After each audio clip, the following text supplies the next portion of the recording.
नमस्कार, मैं आपका भाई विजू आपका फिर से एक बार स्वागत करता हूं। मैं उम्मीद करता हूं कि आपने यूहन्ना की पहली पत्री उसका दूसरा अध्याय पढ़ा होगा और मनन किया होगा और उसमें से कई चीज़ें गौर किए होंगे। तो आइए मैं चंद चीज़ों को आपसे बांटूंगा जो मैंने गौर किया है और जिसे हम हमारे जीवन में अमल कर सकते हैं। हम परमेश्वर के वचन में जाने से पहले एक चीज़ आपको याद दिलाना चाहता हूँ कि ये जो बाइबल स्टडी है, अगर आप इसे आधा घंटा या 1 घंटे में ख़त्म कर देंगे और उसके बारे में फिर से नहीं सोचेंगे तो आपको इससे ज़्यादा फ़ायदा नहीं हो सकता। इसे आप दिन रात मनन कीजिए, इसके बारे में सोचिए यूहन्ना यहाँ पर क्या कहना चाह रहा था, पवित्र आत्मा हमें क्या संदेश दे रहा है और हम इसे जानकर हम हमारे जीवन में कैसे अमल करें, ये आपको बार बार सोचना होगा। तभी ये आपके जीवन में एक सच्चाई बनकर, ये ज्योति बनकर आपके जीवन में जलेगा। जिस प्रकार से सालन में नमक धीरे धीरे उतरता है, उसी तरह इस फ्लेवर को भी, परमेश्वर के वचन को भी आपके जीवन में धीरे धीरे से इसे उतरने दीजिए और देखिए तब उसका मज़ा। खुदा आपसे बहुत प्यार करता है, इसीलिए आपको उसने अपना कलाम दिया है, इसीलिए उसने अपने इकलौते बेटे को आपके लिए भिजाया था ताकि आप और हम खुदा के मोहब्बत को जानें और उसके साथ एक मोहब्बत के रिश्ते में कायम हो सके। तो आइए भाई और बहनों, आज देखते हैं यूहन्ना का पहला खत, उसका दूसरा अध्याय में हम क्या सीख सकते हैं। अगर आप याद करें, पहले अध्याय में हमने देखा था कि यूहन्ना बार बार ये हमें याद दिला रहे थे कि अब जांचें और परखें कि आप खुदा के रोशनी में, खुदा के सच्चाई में है कि नहीं। क्योंकि जब आप खुदा की रोशनी में रहते हैं तो आपके अंदर के गुनाह आपको जाहिर होंगे, क्योंकि जब तक आप रोशनी में नहीं है, जब तक आपको अंधेरे का अंदाज़ा नहीं होगा। यहाँ पर यूहन्ना कहते हैं कि हम में सब गुनाह है और जो कोई भी इनकार करता है कि हम में गुनाह है वो झूठा है। भाई और बहनों, इसी गुनाह के माफ़ी के लिए खुदा इंसान बनकर जाहिर हुआ था ताकि हमारे गुनाहों से हमें नजात मिले। और अगर हम कहते रहें कि हम में गुनाह नहीं है तो हम ना ही सिर्फ अपने आप को झूठा साबित करते हैं बल्कि खुदा को भी झूठा कहते हैं। और आज हम देखेंगे दूसरे अध्याय में यूहन्ना शुरू करते हैं इन बातों से। वो कहते हैं, हे मेरे बच्चों, मैं ये बातें तुम्हें इसलिए लिखता हूँ कि तुम पाप ना करो। भाई और बहनों, ये एक हकीकत है कि हम गुनहगार हैं और हम में ऐसी काबिलियत आज भी है यीशु मसीह के अपनाने के बाद भी कि हम खुदा के ख़िलाफ़ गुनाह कर सकें, क्योंकि हम हमारे इंसानी शरीर में और इस संसार में जीते हैं जो गुनहगार है। पर खुदा का कलाम चाहता है और यूहन्ना अपने पढ़ने वालों से ये दरख्वास्त कर रहे हैं कि मेरे बच्चों, तुम गुनाह ना करो। यही खुदा की मर्ज़ी है, क्योंकि जब हम ये बात को सुनते हैं कि खुदावंद ने हमारे सारे गुनाह को माफ़ कर दिया है, इसका मतलब है जो कोई गुनाह हमने पहले किया था और जो कोई भी गुनाह हम आगे भी करेंगे, खुदा की कुर्बानी हमें इन सारे नाराज़गी से, सारे गुनाह से माफ़ करने में काबिल है। जब हम ये सुनते हैं, कई बार हम इसे एक लाइसेंस बनाकर गुनाहों पे गुनाह करते जाते हैं। भाई और बहन, खुदा आज भी गुनाह से नफ़रत करता है और यूहन्ना चाहता है कि हम गुनाह ना करें भाई और बहनों। और जब एक मसीही गलती से गुनाह कर देता है, उसमें ऐसी कुदरत है कि वो जिस तरह से खुदा गुनाह से नफ़रत करता है, वो भी आज गुनाह से उतना नफ़रत करने लगा है। तो यूहन्ना यहाँ पर हमारे हौसले को बढ़ाने के लिए, हमारा सफ़र जो खुदा के पीछे है उसे खूबसूरत बनाने के लिए, वो हमें याद दिलाते हैं कि हमारा मददगार यीशु मसीह हमारे साथ है। भाई और बहनों, ये सही है कि यीशु मसीह ही हमारा मददगार है, क्योंकि ये गुनाह से नजात हम हमारे नेक कामों से हम नहीं कर सकते थे। भाई और बहनों, ये खुदा की मदद से ही हम इसे हासिल कर सकें, क्योंकि खुदावंद यीशु रास्तबाज है। भाई और बहनों, सारे जहां में, सारे कायनात में ऐसा कोई इंसान नहीं है जिसमें गुनाह नहीं है सिवाय यीशु मसीह, और वो यीशु मसीह हमारा मददगार है। और यहाँ पे लिखा है कि वो हमारा सहायक है। अगर उर्दू में देखा जाए तो इसे कहा जाता है वो हमारा खफारा है, जिसका मतलब है प्रोपिशिएशन। प्रोपिशिएशन शब्द का या अल्फाज का मतलब ये है कि जो कोई भी कर्ज हम पे है हमारे गुनाह के वजह से, वो कर्ज यीशु मसीह के कुर्बानी के वजह से पाई पाई चुका दिया गया है भाई और बहनों। अगर हिंदी में कहा जाए सूद समेत, सो इसका पेमेंट पूरी तरह से हो चुका है। खुदा हमारा कफारा है, वो हमारा कंप्लीट पेमेंट है। आज जब हम यीशु मसीह पे विश्वास करते हुए खुदा के हुजूरी में आते हैं भाई और बहनों, खुदा हमारे गुनाहों को खारिज करता है और खुदावंद यीशु मसीह के रास्तबाजी में हमें सजा देता है। हमें उस तरह देखता है जिस तरह वो खुदावंद यीशु मसीह को देखता है। भाई और बहनों, जब भी आप गुनाह करें, जब भी आप अपने गुनाह से पछतावा करें, तौबा करें, याद कीजिए खुदावंद यीशु हमारा मददगार जो रास्तबाज है वो हमारा कफारा है। और फिर से यहाँ पर यूहन्ना दोहराते हैं उस बात को कि अगर कोई कहे कि मैं खुदा में कायम हूँ, मैं खुदा की रोशनी में चल रहा हूँ, मैं खुदा के कलाम के मुताबिक अपनी ज़िंदगी चला रहा हूँ, पर उसके चाल चलन ऐसे हैं मानो वो अंधेरे में है। यहाँ पे लिखा है, जो कोई ये कहता है कि मैं उसे जानता हूँ और उसकी आज्ञाओं को नहीं मानता, वो झूठा है। सो हमें कैसे पता चलता है कि हम खुदावन में कायम हैं? इसका जवाब यूहन्ना यहाँ पे देते हैं। वो कहते हैं कि जो कोई भी उनकी आज्ञाओं को माने, उसका मतलब क्या है उनकी आज्ञाओं को मानने का? उनके आज्ञाओं को मानने का मतलब ये है कि हम खुदा के कलाम को पढ़ें और उसे हमारे जीवन में अमल करें। भाई और बहनों, 5वें पद को आप देखिए, पर जो कोई उसके वचन पर चले उसमें सचमुच परमेश्वर का प्रेम सिद्ध हुआ है, इसी से हम जानते हैं कि हम उसमें हैं। बहुत साफ तौर से यूहन्ना यहाँ पर हमें कहते हैं, परमेश्वर का वचन हमसे कहता है, जो कोई भी परमेश्वर के वचन पे चले वो परमेश्वर के प्रेम में स्थिर है। भाई और बहनों, और इससे हमें मालूम होता है कि वो परमेश्वर में है, वो परमेश्वर के पीछे चल रहा है, वो परमेश्वर के हाथों में अपने जीवन को समर्पित कर चुका है। देखिए, परखिए अपने जीवन को, क्या आप में यीशु मसीह झलकता है? क्या आपका चाल चलन यीशु मसीह की तरह है? अगर आपको जानना है यीशु मसीह की चाल चलन, यीशु मसीह कैसे जिए इस संसार में, तो आपको परमेश्वर के वचन को पढ़ना होगा। भाई और बहनों, आगे 7 से लेकर 17 तक के पदों को अगर आप देखें तो यहाँ पर यूहन्ना फिर से याद दिलाते हैं खुदा के हुक्मों के बारे में या परमेश्वर के आज्ञाओं के बारे में हमें बताते हैं।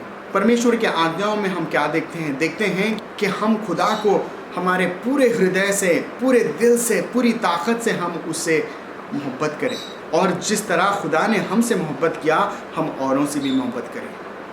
भाई और बहनों, ये खुदा की मर्ज़ी है आपके लिए और मेरे लिए। यीशु मसीह कहते हैं कि जब तक आप खुदा से मोहब्बत नहीं करेंगे तो आप अपने अड़ोस पड़ोस के लोगों से मोहब्बत नहीं कर सकेंगे। खुदा का कलाम कहता है, जब हम गुनहगार थे, जब हम खुदा के दुश्मन थे, वैसे में खुदा ने हमसे मोहब्बत किया।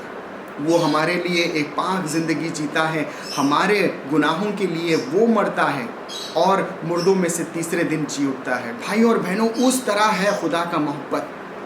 क्या आप और मैं हमारे पड़ोसियों से ऐसा मोहब्बत करते हैं?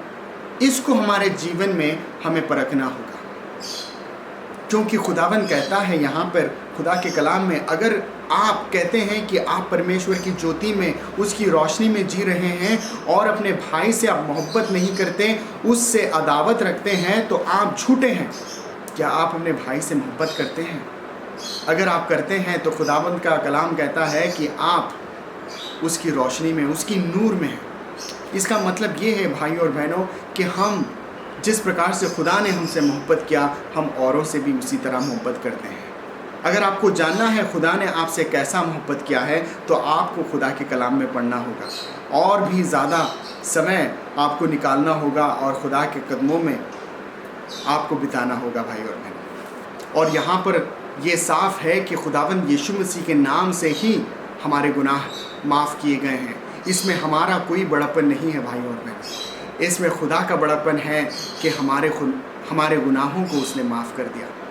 और 15 से 17 तक के पदों को आप जब देखते हैं तो खुदावंद का कलाम कहता है कि आप दुनिया से और दुनिया के चीज़ों से मोहब्बत ना रखो। क्या है ये दुनिया के चीज़ें, संसारिक चीज़ जिससे खुदावंद कहते हैं कि उससे मोहब्बत ना रखो? यूहन्ना यहाँ पर उसका खुलासा करते हैं और कहते हैं, जिस्म की ख्वाहिश, आँखों की ख्वाहिश और ज़िंदगी की शेखी, ये 3 चीज़ भाई और बहनों हम में सब में भरा हुआ है। जिस्म की ख्वाहिश, आपको जितना भी मिले कम है, आपको और चाहिए, ना ही सिर्फ जो आपका है वो, बल्कि जो औरों का है वो भी आपको चाहिए। ये जो ख्वाहिश है ये खुदावंद से नहीं है भाई और बहन, ये आपके गुनाह भरे दिल से आने वाली ख्वाहिश है। आंखों की ख्वाहिश, जो भी चीज़ आप देखते हैं वो चाहते हैं वो आपकी हो जाए। आपके पास जो है उससे खुश नहीं है। भाई और बहनों, इसका मतलब ये नहीं है कि आप मेहनत करें और जो कोई अच्छी चीज़ है उसे हासिल ना करें, इसका मतलब ये नहीं है। बल्कि जो आपका नहीं है, जो जायज़ तौर से आपका नहीं है, आप उसकी तलब करते रहते हैं, ये खुदा की तरफ से नहीं है। आंखों की ख्वाहिश और उसके बाद ज़िंदगी की शेखी। ऐसे कई सिकंदर आकर चले गए जो अपने ताकत पर गुरूर करते थे, आज वो दरख्त के और कीड़े मकोड़ों के खुराक बनकर रह गए हैं। उनका नामो निशान मिट चुका है। भाइयों, आपकी खूबसूरती और आपकी ताकत चंद दिनों में जाने वाली है, उस पे आपका कॉन्फिडेंस मत रखिए। ये संसार के चीज़, चाहे ये सोना चांदी हो या नाम हो या शान और शौकत हो, भाइयों और बहनों, ये एक दिन चले जाने वाली है। इसे आप हमेशा के लिए अपने कब्ज़े में नहीं रख सकते। अगर कोई चीज़ है वो जो हमेशा रह सकती है वो खुदा है और उसके तरफ से आने वाले चीज़ें हैं भाई और बहनों। और खुदा का कलाम कहता है आप ऐसे चीज़ों के ऊपर अपनी नज़रें रखिए। जब हम 18 से 21 तक के पदों को देखते हैं, यहाँ पर यूहन्ना हमें याद दिलाते हैं कि खुदा के कलाम में भी जो लिखा है कि आखिरत में मुखालिफ़े मसीह हमारे बीच आएंगे। हिंदी में कहा जाता है मसीह के विरोधी। कौन है ये मुखालिफ़े मसीह विरोधी लोग? खुदा का कलाम कहता है जो कोई भी खुदावंद यीशु मसीह को इनकार करता है, जो कोई भी खुदा के कलाम को तोड़ मरोड़ कर कहता है कि खुदावंद यीशु मसीह खुदा नहीं है, वो मसीहा नहीं है, वो सिर्फ इंसान थे। तो इसीलिए यूहन्ना अपने पढ़ने वालों से कहते हैं कि जो कोई भी चीज़, जो कोई भी हुक्म, जो कोई भी खुदा का कलाम आपसे बांटा गया है, यहाँ पर ख़ास तौर से खुशखबरी आपको खुदावंद यीशु मसीह से और उनके चेलों से आप तक पहुँचाया गया है, उसमें आप कायम रहिए। क्योंकि ये जो मुखालिफ़े मसीह, जो मसीह विरोधी हैं, वो आपको परमेश्वर के राह से भटका कर अंधेरों में ले जाएंगे भाई और बहन। और इसीलिए यूहन्ना कहता है कि मैं ये इसलिए लिख रहा हूँ ताकि आप सच्चाई में कायम रह सकें। 21वां पद, मैंने तुम्हें इसलिए नहीं लिखा कि तुम सत्य को नहीं जानते, पर इसलिए कि उसे जानते हो और इसलिए कि कोई झूठ सत्य की ओर से नहीं आता। और यहाँ पर यूहन्ना कहते हैं हमें खुदावंद ने रूह खुद्स, पवित्र आत्मा को हमारे जीवन में परमेश्वर ने दे दिया है, जो हमें सत्य में चलाता है भाई और बहनों। परमेश्वर का धन्यवाद कि हमें खुदावंद ने अकेला नहीं छोड़ा, हमें एक सहायक खुद परमेश्वर की आत्मा हम में जीता है और हमें इस सत्य में कायम रखता है। यूहन्ना इस बात का भी खुलासा करते हैं कि कई उनमें थे जो ये मसीह विरोधी बन चुके हैं, वो कई उनमें थे, उनकी आराधनाओं में हिस्सा लेते थे। आज पर वो यीशु मसीह का तिरस्कार कर यीशु मसीह को ठुकरा कर वो मसीह विरोधी बन चुके हैं। पर जो कोई भी अपने आप को मसीह के हवाले कर दे, जो कोई भी अपने ज़िंदगी को मसीह के हाथों में रख दे, वो हमें आखिरत तक सलामत रख सकता है भाई और बहनों। याद कीजिए रोमन्स चैप्टर 8 वर्सेस 37, परंतु इस सब बातों में हम उसके द्वारा जिसने हमसे प्रेम किया है जयवन से भी बढ़कर हैं, क्योंकि मैं निश्चय जानता हूँ कि ना मृत्यु, ना जीवन, ना स्वर्गदूत, ना प्रधानताएं, ना ही वर्तमान, ना ही भविष्य, ना सामर्थ, ना ऊंचाई, ना गहराई और ना कोई और सृष्टि हमें परमेश्वर के प्रेम से जो हमारे प्रभु मसीह यीशु में है अलग कर सकेगी। भाइयों और बहनों, ऐसा कोई चीज़ नहीं है जो हमें खुदावंद से अलग कर सके। जब हम खुदावंद के हाथ में अपने आप को दे दें, जब हम खुदावंद की मर्ज़ी के मुताबिक हमारे जीवन को आगे बढ़ाएं, पर जब हम अपने आप को उनके हाथों से, उनके मर्ज़ी से हटा लेते हैं भाइयों और बहनों, तो हम नाश की ओर बढ़ जाते हैं। और यूहन्ना ये चाहते हैं कि अपने पढ़ने वाले इसे याद करें। और आखिर में हम देखेंगे 26 से लेकर आखिर तक यूहन्ना चाहते हैं कि हम परमेश्वर के वचन में कायम रहें। यही उनकी दरख्वास्त है, यही उनकी ख्वाहिश है कि उनके पढ़ने वाले खुदा के कलाम में कायम रहें। भाई और बहनों, इसीलिए बाइबल स्टडी बहुत ही महत्वपूर्ण है और इसीलिए रविवार का आराधना भी बहुत ही महत्वपूर्ण है। भाई और बहनों, जब हम इकट्ठे होकर यीशु मसीह की आराधना करते हैं, जब हम खुदा के कलाम को, जो खुदा के फर्जंद उसे पेश करते हैं, उसे सुनते हैं, हमें ईमान बढ़ता है। भाई और बहनों, आइए 26 से लेके पदों को पढ़ते हैं। मैंने ये बातें तुम्हें उनके विषय में लिखी है जो तुम्हें भरमाते हैं, परंतु तुम्हारा वो अभिषेक जो उसकी ओर से किया गया तुम में बना रहता है, और तुम्हें इसका प्रयोजन नहीं कि कोई तुम्हें सिखाए, वरन जैसे वो अभिषेक जो उसकी ओर से किया गया तुम्हें सब बातें सिखाता है। और ये सच है और झूठ नहीं, और जैसा उसने तुम्हें सिखाया है वैसे ही तुम उसमें बने रहते हो। यूहन्ना अपने पढ़ने वालों में एक विश्वास, एक नई चेतना को जागृत करते हैं कि जो अभिषेक जो परमेश्वर ने पवित्र आत्मा द्वारा उन्हें दिया है वो आज भी उनमें कायम है, वो आपको सच्चाई में आगे बढ़ाएगा। भाई और बहनों, ये हमें याद करने की ज़रूरत है कि जब हमने परमेश्वर यीशु मसीह पे विश्वास किया था, परमेश्वर ने हमें एक सहायक दिया जो हमारे साथ हमेशा रहता है, वो पवित्र आत्मा है। वो परमेश्वर पवित्र आत्मा हम में रहकर हमें सच्चाई की ओर बढ़ाता है। भाई और बहनों, उसकी आवाज़ को सुनिए, परमेश्वर के वचन में आप दृढ़ रहिए, परमेश्वर आपको सच्चाई और रोशनी में आपको आगे बढ़ाएगा। देखिए किस खूबसूरती से यूहन्ना इस दूसरे अध्याय का अंत करते हैं। वो कहते हैं, 28वें पद को पढ़ता हूँ, गौर कीजिए। अतः है बालकों, उसमें बने रहो कि जब वो प्रकट हो तो हमें हियाव हो और हम उसके आने पर उसके सामने लज्जित न हो। यदि तुम जानते हो कि वह धर्मी है तो ये भी जानते हो कि जो कोई धर्म का काम करता है वो उससे जन्मा है। फिर से एक बार यूहन्ना यहाँ पर जोर देते हैं, उनमें बने रहो। भाई और बहनों, जब तक हम परमेश्वर के वचन को नहीं पढ़ेंगे, जब तक परमेश्वर के वचन को हम मनन नहीं करेंगे, हम परमेश्वर में बने नहीं रह सकते।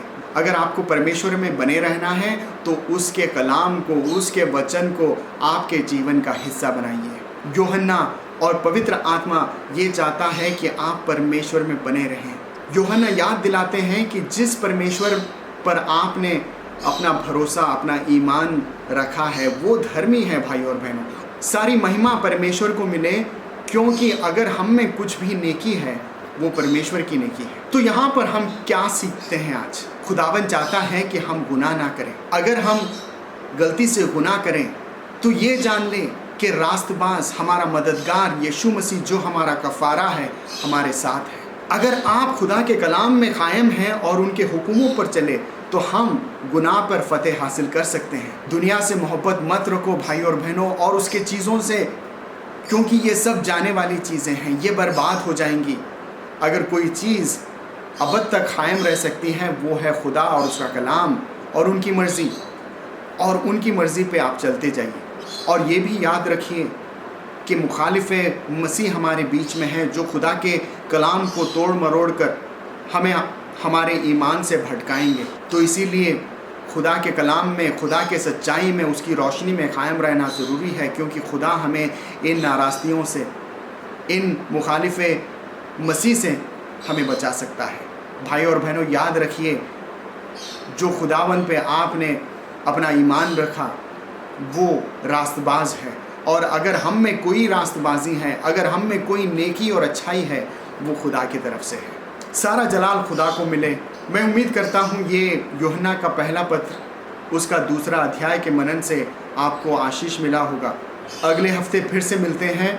यूहन्ना का पहला आम खत, उसके तीसरे अध्याय को हम मनन करेंगे। तब तक के लिए जय मसीह।